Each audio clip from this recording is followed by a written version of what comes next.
வணக்கம். இன்று உங்களை புதியதோர் அதிகாரத்திற்கு அழைத்துச் செல்ல இருக்கிறேன். அது புகழ் என்ற அதிகாரம்.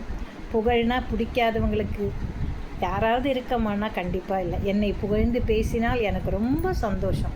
ஆஹா, நீங்கள் இப்படி செய்கிறீங்க, அப்படி செய்கிறீங்க, இந்த செயல்களை நீங்கள் செய்கிறீர்கள் என்று சொல்லும்போது நம்ம எல்லாருக்குமே ஒரு சந்தோஷம் கிடைக்கும். இல்லைன்னு யாருமே அதை மறுக்க முடியாது.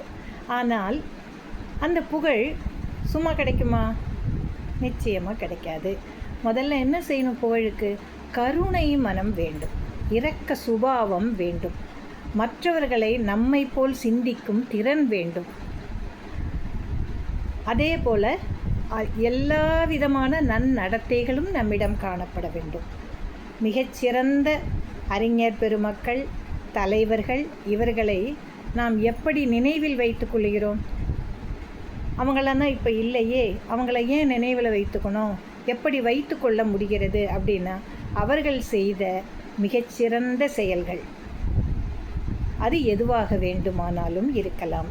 அந்த சிறந்த செயல்களால் தான் அவர்களது புகழ் இன்றளவும் அழியாமல் உலகத்தில் நிலைத்து நிற்கிறது. அம்மக்கள் அழிந்தாலும் அவர்களது புகழ் நிலையாக இருக்கிறது. இதை தான் என்ன சொல்கிறாரு அப்துல் கலாம் ஐயா அவர்கள்? நம்முடைய பிறப்பு ஒரு சம்பவமாக இருக்கலாம், ஆனால் இறப்பு ஒரு சரித்திரமாக இருக்க வேண்டும் என்றார் இல்லையா? இப்போ திருக்குறளை பாருங்கள். திருவள்ளுவர் எத்தனை ஆயிரம் ஆண்டுகளுக்கு முன்னால் சொல்லிட்டார். இன்னும் இருக்கே, அதை நாம் படிக்கின்றோம், அதன்படி நடக்கின்றோம், வாழ்வில் பயன் பெறுகிறோம். இதை என்னைக்காவது அழிக்க முடியுமா? கிடையவே. உலகம் இருக்கிற வரைக்கும் இந்த புகழ் இருந்துக்கிட்டே தான் இருக்கும். அது சரித்திரம் தானே. நம்மளால் அவ்வளோ பெரிய சாதனை செய்ய முடிய வேண்டாம். சின்னோண்டு சாதனைகள் செய்யலாம், கொஞ்சோண்டு கருணையோடு நடந்து கொள்ளலாம், துளியளவு இரக்கத்தை காணலாம், அல்லது மற்றவர்களிடம் பகிர்ந்து கொள்ளலாம். இதெல்லாம் செஞ்சால் கூட நம்மை மற்றவர்கள் அவர்கள் இருக்கும் வரையாவது நினைவில் வைத்து கொள்ளுவார்கள். இதுதான் முக்கியம். அப்போது இந்த புகழ் எதுக்கு அடுத்து வைக்கிறாரு? ஈகை என்ற அதிகாரத்துக்கு அடுத்து கொண்டு வந்து வைக்கிறார். அவர் எவ்வளோ பெரிய அறிவாளின்னு பாருங்கள். ஏன்னா ஈகை என்பது இரக்க குணம் சார்ந்தது, கருணை சார்ந்தது. அது இருந்தால் தான் மனுஷனாகவே இருக்க முடியும். அப்போ இதுக்கு அப்புறம்தான் நம்ம புகழை தேட வேண்டும் என்று அவர் அதிகாரத்தை வகைப்படுத்துகிறார். கண்ணாபின்னான்னு வைக்கல. ஒரு அதிகாரத்துக்கு அடுத்துன்னு வைக்கும்பொழுது ஒவ்வொரு அதிகாரமும் அதனை ஒட்டி அதனை சார்ந்து வரும்.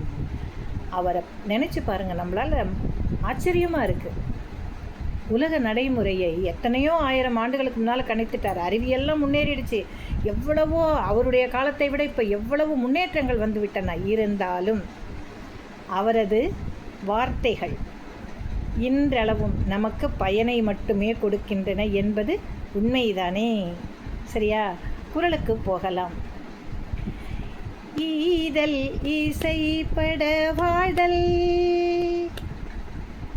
ஈதல் இசைப்பட வாழ்தல், அது வல்லது ஊதியமில்லை உயிர்க்கு, அது வல்லது ஊதியமில்லை உயிர்க்கு, ஈதல் இசைப்பட வாழ்தல், அது வல்லது ஊதியமில்லை உயிர்க்கு. அற்புதமாக சொல்லிட்டார். ஈதல் இசைப்பட வாழ்தல். இசைனா பாட்டு கிடையாது, இசைப்பட வாழ்தல். இல்லாத ஏழைகளுக்கு நாம் உதவிக்கரம் நீட்ட வேண்டும். அதனால் வரக்கூடிய புகழை நாம் அடைய வேண்டும் அல்லது பெறுதல் வேண்டும். இதனை தவிர மனிதனுக்கு அவனுடைய வாழ்க்கையில் வேறு எந்த விதமான ஊதியம் வேண்டியதில்லை. ஊதியம்னா என்ன? நம்மளுடைய உழைப்புக்கு ஏற்ற ஊதியம், ஒரு மதிப்பு இல்லையா? நான் ஒரு மாதம் வேலை செய்கிறேன், எனக்கு 1 லட்சம் ரூபாய் சம்பளம், எனக்கு 2 லட்சம் ரூபாய் சம்பளம், 4 லட்சம் ரூபாய் சம்பளம்னா நம்முடைய உழைப்பின் உயர்வை அது காட்டுகிறது, உழைப்பின் தன்மையையும் திறத்தையும் காட்டுகிறது.